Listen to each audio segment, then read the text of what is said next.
আজকে মাত্র 10 মিনিটে নিরামিষ আলু মটরের দুর্দান্ত স্বাদের একটা সহজ রেসিপি আপনাদের সাথে শেয়ার করছি। এটা ভাত, রুটি, লুচি, পরোটা সব কিছুর সাথে খেতে অসাধারণ লাগবে। আর রান্না করাও একেবারেই সহজ। গরম প্রায় পড়তেই শুরু করেছে। সহজ পদ্ধতিতে কম মশলায় কিভাবে দারুণ টেস্টি রেসিপি তৈরি করা যায় সেটাই পেয়ে যাবেন আজকের এই ভিডিওতে। আশা করছি আজকের এই নিরামিষ আলু মটরের রেসিপিটা আপনাদের নিশ্চয়ই ভীষণ ভালো লাগবে। তো চলুন দেরি না করে রেসিপিটা দেখে নেওয়া যাক। আজকে এই সহজ আলু মটরের রেসিপিটা করার জন্য দেখুন আমি এখানে 3টে আলু নিয়েছি। আলুগুলোকে আমি সেদ্ধ করে নিয়েছি। আলুগুলোকে দেখুন খোসা ছাড়িয়ে নিয়েছি। এবার হাতের সাহায্যে এভাবে একটু ভেঙে নেব। দর্শক বন্ধুরা, আজকের এই নিরামিষ আলু মটরের রেসিপিটা যদি আপনাদের ভালো লাগে অবশ্যই একটা লাইক করে ভিডিওটাকে শেয়ার করে দেবেন যাতে সবাই দেখতে পায়। ইউটিউব থেকে যদি নতুন দেখছেন এরকমই সহজ দারুণ টেস্টি রেসিপিগুলো পাওয়ার জন্য চ্যানেলটাকে সাবস্ক্রাইব করবেন। আর ফেসবুক পেজ থেকে দেখে থাকলে পেজটাকে ফলো করবেন। দেখুন আলুগুলোকে আমি এভাবে ভেঙে নিয়েছি। সাথে নিয়েছি 1 কাপ পরিমাণ মটরশুঁটি। একটা মশলা রেডি করে নেব। তার জন্য দেখুন নিয়েছি একটা টমেটো 4 টুকরো করে কেটে, 1 ইঞ্চি পরিমাণ আদা, 3টে কাঁচা লঙ্কা এভাবে পেস্ট করে নিয়েছি। এবার গ্যাস অন করে কড়াই বসিয়ে দিয়ে দিলাম রিফাইন্ড অয়েল। আপনারা চাইলে সর্ষের তেলেও করতে পারেন। তেল গরম হয়ে গেলে দিয়ে দিচ্ছি হাফ চা চামচ গোটা জিরে, একটা শুকনো লঙ্কা টুকরো করে দিয়েছি, আর দিয়ে দিচ্ছি 1/4 চামচ হিং। এই সময় খেয়াল রাখবেন গ্যাসের আঁচ যেন খুব বেশি না থাকে, তাহলে কিন্তু হিং পুড়ে যাবে। ফোড়নটাকে কয়েক সেকেন্ড ভেজে নিতে হবে। খেয়াল রাখবেন যাতে ফোড়নটা একেবারে পুড়ে গিয়ে কালো না হয়ে যায়। ফোড়নের সুন্দর গন্ধ বেরিয়ে গেলে এখানে আমরা যোগ করে দেব পেস্ট করে রাখা মশলাটা।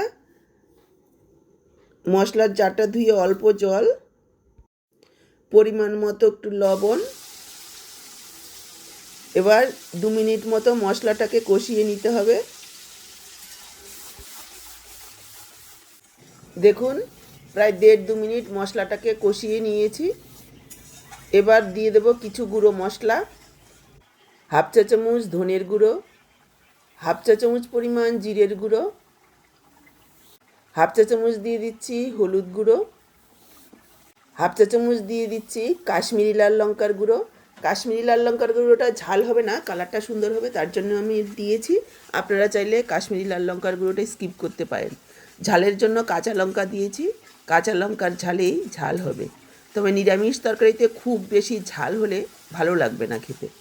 এবার পুরো মশলাটাকে আরও কিছুক্ষণ ভালোভাবে কষিয়ে নেব যাতে মশলার কোনো রকম কাঁচা গন্ধ না থাকে। দেখুন মশলাটাকে খুব ভালোভাবে কষিয়ে নিয়েছি, দেখেই বুঝতে পারছেন মশলা একেবারে দানা দানা হয়ে গেছে আর মশলার তেল ছেড়ে এসেছে। এবার দিয়ে দিলাম আলু আর মটরশুঁটি একসঙ্গে। মশলার সাথে আরও 2-3 মিনিট কষিয়ে নিতে হবে মিডিয়াম ফ্লেমে রেখে। মিশিয়ে নিয়ে একটু ঢাকা দিয়ে দিচ্ছি 2-3 মিনিটের জন্য।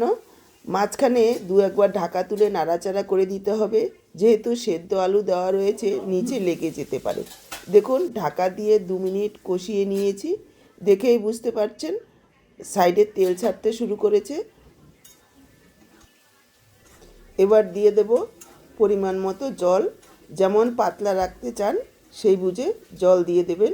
তবে যেহেতু সেদ্ধ আলু দেওয়া রয়েছে আরও ভেঙে দিয়েছি, ঝোল কিন্তু ঘন হয়ে যাবে, সেই বুঝে জলটা দিয়ে দিতে হবে।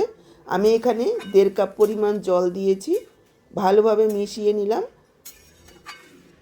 এবার দিয়ে দিচ্ছি হাফ চা চামচ চিনি। যেহেতু টমেটো দেওয়া হয়েছে একটু চিনি দিলে স্বাদটা ব্যালেন্স হবে। আরও নিরামিষ যারা চিনি পছন্দ করেন না চাইলে গুড় দিতে পারেন। এবার ঢাকা দিয়ে মিডিয়াম হাই ফ্লেমে 3 থেকে 4 মিনিট রান্না করব।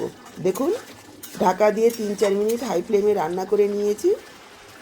ঝোলটাও ঘন হয়ে গেছে আর মটরগুলো খুব সুন্দরভাবে সেদ্ধ হয়ে গেছে। দেখুন এরকম নরম করে মটরগুলোকে সেদ্ধ করবেন, তাহলে খেতে ভালো লাগবে। এবার দিয়ে দিচ্ছি একটু গরম মশলার গুঁড়ো, মিশিয়ে নেব আর গ্যাসটাকে অফ করে দেব। ঢেকে রেখে দেব 5 মিনিট। যাতে সব কিছু খুব সুন্দরভাবে মিশে যায়।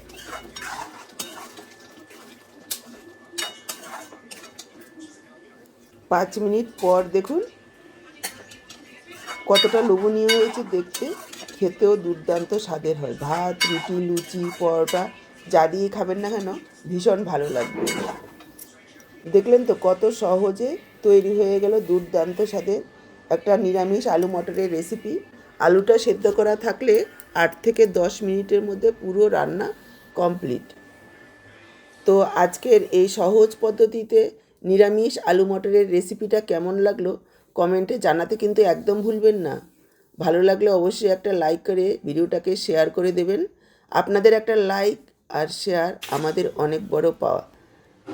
ইউটিউব থেকে যদি নতুন দেখছেন তাহলে এরকমই সহজ দারুণ টেস্টি রেসিপিগুলো পাওয়ার জন্য চ্যানেলটাকে সাবস্ক্রাইব করবেন, আর ফেসবুক পেজ থেকে দেখে থাকলে পেজটাকে ফলো করবেন।